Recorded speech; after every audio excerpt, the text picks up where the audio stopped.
आकाशवाणी गोरखपुर से प्रादेशिक समाचार।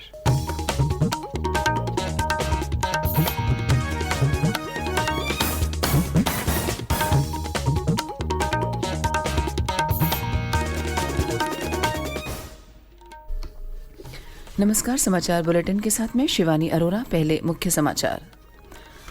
प्रदेश के कृषि मंत्री सूर्य प्रताप शाही ने जायद, खरीफ और मोटे अनाज के लिए सरकार द्वारा बनाई गई रणनीति की दी जानकारी। कहा, एमएसपी पर सरसों, चना और मसूर खरीदने के लिए स्थापित किए जा रहे हैं क्रय केंद्र।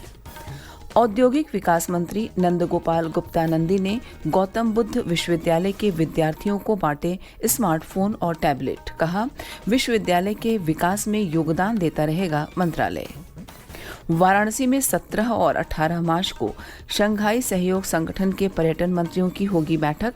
सदस्य देशों के बीच पर्यटन के क्षेत्र में सहयोग बढ़ाने के लिए संयुक्त कार्य योजना को किया जाएगा स्वीकार। और आगरा लखनऊ एक्सप्रेस वे पर फिरोजाबाद में हुए हादसे में 5 लोगों की मौत, 9 घायल। मुख्यमंत्री योगी आदित्यनाथ ने जताया शोक। अब समाचार विस्तार से। कृषि उत्पादन और उत्पादकता बढ़ाकर किसानों की आय बढ़ाने के उद्देश्य से जायद, खरीफ फसलों और मोटा अनाज के लिए सरकार द्वारा बनाई गई रणनीति की जानकारी प्रदेश के कृषि मंत्री सूर्य प्रताप शाही ने कल संवाददाताओं को दी। कृषि मंत्री ने कहा कि किसानों को उनकी फसल का लाभकारी मूल्य देने के लिए 1 अप्रैल 2023 से रबी सीजन में एमएसपी पर सरसों, चना और मसूर खरीदने के लिए क्रय केंद्र स्थापित किए जा रहे हैं, जिसमें 3.94 लाख मीट्रिक टन सरसों, 2.12 लाख मीट्रिक टन चना और 1.49 लाख मीट्रिक टन मसूर क्रय करने का लक्ष्य निर्धारित किया गया है। भारत सरकार से परमिशन लेकर के सरसों की खरीदारी 3,94,000 मीट्रिक टन कर सकते। चना की खरीद 2,12,000 मीट्रिक टन की अनुमति हमें दी है और मसूर की 1,49,000 मीट्रिक टन की अनुमति हमें दी है। जिन जनपदों के भीतर 10,000 हेक्टेयर से ज्यादा इसका आच्छादन हुआ है, प्राथमिकता के आधार पर उन जनपदों के भीतर जहां जिलाधिकारी उसके चिन्हित करेंगे, उन स्थानों पर क्रय केंद्र स्थापित किया जाएगा। कृषि मंत्री ने कहा कि सरकार एमएसपी पर राई 5,450 रुपये प्रति कुंतल, चना 5,335 रुपये प्रति कुंतल और मसूर 6,000 रुपये प्रति कुंतल की दर से खरीदेगी। उन्होंने कहा कि प्रधानमंत्री किसान सम्मान निधि योजना के समस्त पात्र किसानों के संतृप्तिकरण का महाअभियान 10 मई से 31 मई तक चलाया जाएगा। उन्होंने कहा कि कृषि उत्पादन और उत्पादकता बढ़कर उत्तर प्रदेश के किसानों को समृद्ध बनाया जाएगा। जिला और राज्य स्तर पर सर्वाधिक उपज करने वाले 5 किसानों का चयन कर कृषि गोष्ठियों में उनकी भागीदारी सुनिश्चित की जाएगी। उन्होंने कहा कि प्रदेश में मिलेट्स यानी मोटा अनाज योजना को बढ़ावा दिया जा रहा है। श्री अन्न योजना के अंतर्गत ज्वार, बाजरा, कोदो, सांवा, रागी की खेती को प्रदेश सरकार ने बढ़ावा देने के लिए उत्तर प्रदेश मिलेट्स पुनरुद्धार कार्यक्रम के अंतर्गत 186.26 करोड़ रुपए की योजना 5 वर्षों के लिए स्वीकृत की है। प्रदेश के औद्योगिक विकास मंत्री नंद गोपाल गुप्तानंदी ने स्वामी विवेकानंद युवा सशक्तिकरण योजना के तहत कल गौतम बुद्ध विश्वविद्यालय के विद्यार्थियों को टैबलेट व स्मार्टफोन वितरित किए। इस मौके पर नंदगोपाल गुप्तानंदी ने कहा कि उत्तर प्रदेश सरकार की कैबिनेट ने स्वामी विवेकानंद युवा सशक्तिकरण योजना के तहत 5 वर्ष में 2 करोड़ स्मार्टफोन और टैबलेट वितरण करने के प्रस्ताव को पास किया है। इस वित्तीय वर्ष में 40 लाख युवाओं को स्मार्टफोन और टैबलेट बांटे जाने हैं, जो स्नातक, स्नातकोत्तर, तकनीकी, डिप्लोमा, कौशल विकास, पैरामेडिकल और नर्सिंग के विद्यार्थियों को दिए जाएंगे।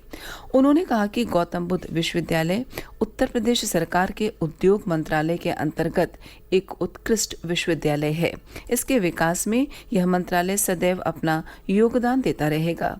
जीबीयू के कुलपति प्रोफेसर रविंद्र कुमार सिन्हा, कुल सचिव डॉक्टर विश्वास त्रिपाठी समेत अन्य गण्यमान्य इस मौके पर मौजूद रहे। प्रयागराज में हुए उमेश पाल हत्याकांड की साजिश में माफिया अतीक के पालियों को बरेली जेल में बंद उसके भाई बाहुबली अशरफ से गैर कानूनी तरीके से मिलवाने के आरोप में DIT ने जेल के सिपाही मनोज गौड़ समेत 2 लोगों को गिरफ्तार किया है। वहीं DIG जेल की जांच के बाद जेल के डिप्टी जेलर और जेलर सहित 5 पुलिसकर्मियों को निलंबित कर दिया गया है और जेल अधीक्षक को भी नोटिस दिया गया है।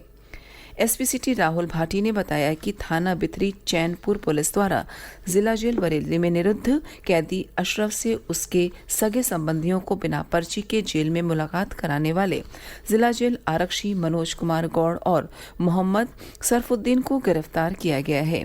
इनके कब्जे से 3 मोबाइल फोन बरामद हुए हैं। एसपी सिटी ने बताया कि अब तक 6 लोगों को गिरफ्तार किया जा चुका है। मनोज गौड़ बरेली जेल में तैनात था और 3 महीने पहले ही उसका ट्रांसफर पीलीभीत जेल में हुआ था। वहीं बरेली जेल के deputy jailer Durgesh Pratap Singh, jailer Rajiv Mishra समेत 5 पुलिसकर्मियों को सस्पेंड कर दिया गया है। प्रादेशिक समाचार आप आकाशवाणी गोरखपुर से सुन रहे हैं। शेष समाचार इस अंतराल के बाद। 99 रुपए में 1 किलो जलेबी मिले न मिले, मगर वी के साथ 99 रुपए में 28 दिन की वैलिडिटी और फुल टॉक टाइम जरूर मिलेगा। आज ही जुड़े वी के साथ। 99 रुपए में 1 किलो आम मिले न मिले, मगर वी के साथ 99 रुपए में 28 दिन की वैलिडिटी और फुल टॉक टाइम जरूर मिलेगा। आज ही जुड़े वी के साथ। भारत 17 और 18 मार्च को वाराणसी में शंघाई सहयोग संगठन के पर्यटन मंत्रियों की एक बैठक आयोजित करेगा। वाराणसी को शंघाई सहयोग संगठन की पहली सांस्कृतिक राजधानी के रूप में नामित किया गया है। बैठक के दौरान संगठन के सदस्य देशों के बीच पर्यटन के क्षेत्र में सहयोग बढ़ाने के लिए संयुक्त कार्य योजना को स्वीकार किया जाएगा। 2 दिवसीय दूसरी पर्यटन विशेषज्ञ कार्यकारी समूह की बैठक कल से शुरू हो गई। बैठक में पर्यटन योजना पर चर्चा की गई। इस दौरान शंघाई सहयोग संगठन के पर्यटन ब्रांड को बढ़ावा देने और सदस्य देशों की सांस्कृतिक विरासत, पर्यटन में सूचना तथा डिजिटल प्रौद्योगिकी के आदान प्रदान, चिकित्सा और स्वास्थ्य पर्यटन क्षेत्र में आपसी सहयोग को बढ़ावा देने से संबंधित मुद्दों पर चर्चा होगी। आगरा लखनऊ एक्सप्रेसवे पर फिरोजाबाद में कल एक कार ने दूसरी कार और एम्बुलेंस में टक्कर मार दी। इस हादसे में 5 लोगों की मौत हो गई और 9 लोग घायल हो गए। मरने वालों में 4 पुरुष और 1 महिला शामिल हैं। चारों पुरुष शादी समारोह से लौटकर वापस राजस्थान जा रहे थे। वहीं एम्बुलेंस में मौजूद लोग घायल हो गए। 9 घायल लोगों में 2 महिलाएं और 1 बच्चा शामिल है। मुख्यमंत्री योगी आदित्यनाथ ने जनपद फिरोजाबाद में हुए सड़क हादसे में हुई जनहानि पर गहरा दुख व्यक्त किया है। मुख्यमंत्री ने दिवंगत आत्मा की शांति की कामना करते हुए शोक संतप्त परिजनों के प्रति संवेदना व्यक्त की है। मुख्यमंत्री ने घायलों को तत्काल अस्पताल पहुंचाकर जिला प्रशासन के अधिकारियों को उनके समुचित उपचार के निर्देश दिए हैं। साथ ही घायलों के शीघ्र स्वस्थ होने की भी कामना की है। प्रदेश के पर्यटन एवं संस्कृति मंत्री और वाराणसी के प्रभारी मंत्री जयवीर सिंह ने वाराणसी के 2 दिवसीय दौरे के दूसरे दिन कल सजोई ग्राम में गौशाला का निरीक्षण किया और पशुओं के लिए हरे चारे की व्यवस्था का निर्देश दिया। इसके बाद ग्राम पंचायत परमानंदपुर में जयवीर सिंह की अध्यक्षता में ग्राम चौपाल का आयोजन हुआ। इसमें ग्रामवासियों ने वृद्धावस्था पेंशन, विधवा पेंशन, दिव्यांग पेंशन और मनरेगा जॉब कार्ड संबंधी शिकायतों को सुना और उसके निस्तारण के निर्देश दिए। उन्होंने कहा कि 15 दिन बाद वह दोबारा इसी गांव में चौपाल लगाकर स्थिति की समीक्षा करेंगे।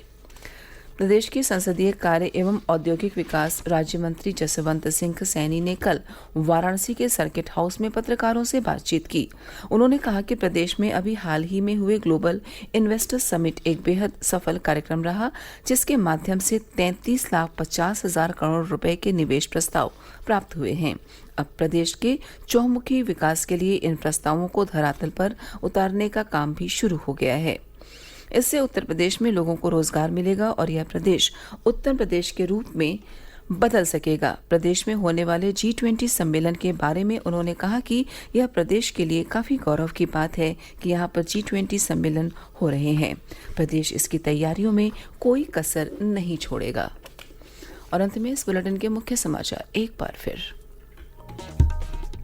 प्रदेश के कृषि मंत्री सूर्य प्रताप शाही ने जायद, खरीफ और मोटे अनाज के लिए सरकार द्वारा बनाई गई रणनीति की दी जानकारी। कहा, MSP पर सरसों, चना और मसूर खरीदने के लिए स्थापित किए जा रहे हैं क्रय केंद्र। औद्योगिक विकास मंत्री नंदगोपाल गुप्तानंदी ने गौतम बुद्ध विश्वविद्यालय के विद्यार्थियों को बांटे स्मार्टफोन और टैबलेट। कहा, विश्वविद्यालय के विकास में योगदान देता रहेगा मंत्रालय। वाराणसी में 17 और 18 मार्च को शंघाई सहयोग संगठन के पर्यटन मंत्रियों की होगी बैठक। सदस्य देशों के बीच पर्यटन के क्षेत्र में सहयोग बढ़ाने के लिए संयुक्त कार्य योजना को किया जाएगा स्वीकार। और आगरा लखनऊ एक्सप्रेस वे पर फिरोजाबाद में हुए हादसे में 5 लोगों की मौत, 9 घायल। मुख्यमंत्री योगी आदित्यनाथ ने जताया शोक। इसी के साथ प्रादेशिक समाचार समाप्त हुए। नमस्कार।